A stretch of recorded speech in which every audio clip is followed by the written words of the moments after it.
ಕಂಗಡಿಗೆ ಒಬ್ಬ ಮಂತ್ರಿನೋ ಕಂತ್ರಿನೋ ಅಂತ.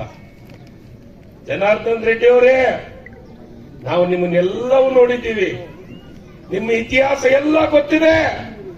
ನಾನು ಮನಸ್ಸು ಮಾಡಿದ್ರೆ ಒಂದೇ ಸಭೆಯೊಳಗೆ ನಿಮ್ಮ ಇತಿಹಾಸವನ್ನ ಇಡೀ ಕೊಪ್ಪಳ ಜಿಲ್ಲೆಯೊಳಗೆ ಎಳೆಯಾಗಿ ಬಿಚ್ಚಿಡುವಂತ ಕೆಲಸ ಮಾಡ್ತೀನಿ. ಸುಮ್ಮಿರಕ್ ನಮಗೂ ಬರ್ತೈತ್ರಿ. ನನ್ನ ವೈಯಕ್ತಿಕ ಬದುಕಿನ ವಿಚಾರವನ್ನು ಮಾತಾಡಿದ್ರೆ ನಿಮ್ಮನ್ನು ಎಲ್ಲಿ ಬೇಕಲ್ಲಿ ಬೆತ್ತಲೆ ನಿಂದಿರಿಸ್ತೀವಿ. ಆ ತಾಕತ್ತು ಇದೆ ಕಾಂಗ್ರೆಸ್ಗೆ, ಆ ತಾಕತ್ತು ನಮ್ಮ ನಾಯಕರು ನನಗೆ ಹೇಳ್ಕೊಟ್ಟಿದ್ದಾರೆ.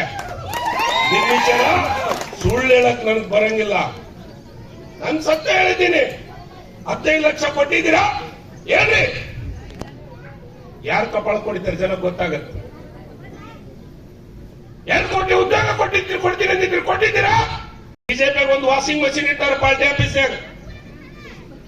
ತಾಯಂದ್ರೆ ಹೆಂಗ ನೀವು ಬಟ್ಟಿ ವಾಷಿಂಗ್ ಮಷಿನ್ ಹಾಕ್ತೀರಮ್ಮ, ಹಾಕಿದ್ರೆ ಕೊಳತೆ ಹೊರಗೆ ಹೋಗತ್ತ, ಇದು ಫುಲ್ ಬೆಳ್ಳಗಾಗಿ ಹೊಸದು ಬರ್ತೈತೆ ಬಟ್ಟಿ. ಹಂಗ ಬಿಜೆಪಿ ಆಫೀಸ್ನಾಗ ವಾಷಿಂಗ್ ಮಷಿನ್ ಇಟ್ಟಾರ. ಜನಾರ್ದನ್ ರೆಡ್ಡಿ ಅವ್ರನ್ನ ವಾಷಿಂಗ್ ಮಷಿನ್ ದಾಗ ಹಾಕಿ ಹಿಂಗೆ ಎತ್ತಿ ತೆಗೆದು ಬಿಟ್ರು. ವಾಷಿಂಗ್ ಪೌಡರ್ ನಿರ್ಮ ಈಗ ಭಾರಿ ಕ್ಲೀನ್ ಅವರು. ನಿಮ್ಮ ಮನೆ ತುಂಬಾ ತೂತಿಟ್ಕೊಂಡು ಮಂದಿಗೆ ಮಾತಾಡ್ತೀರಿ ನೀವು. ಇದೇ ಕೊನೆ ಮಂತ್ರಿನೂ ಅದೀನಿ.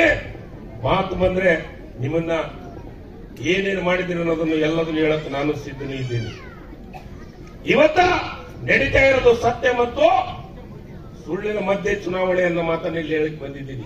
ಬೆಂಗಳೂರಿನಿಂದ ಮಂಗಳೂರುವರೆಗೆ, ಬೀದರ್ನಿಂದ ಚಾಮರಾಜನಗರದವರೆಗೆ ನಿಮ್ಮ ಸುದ್ದಿ ನಿಮ್ಮದೇ ಭಾಷೆಯಲ್ಲಿ. ಕರ್ನಾಟಕ ತಕ್.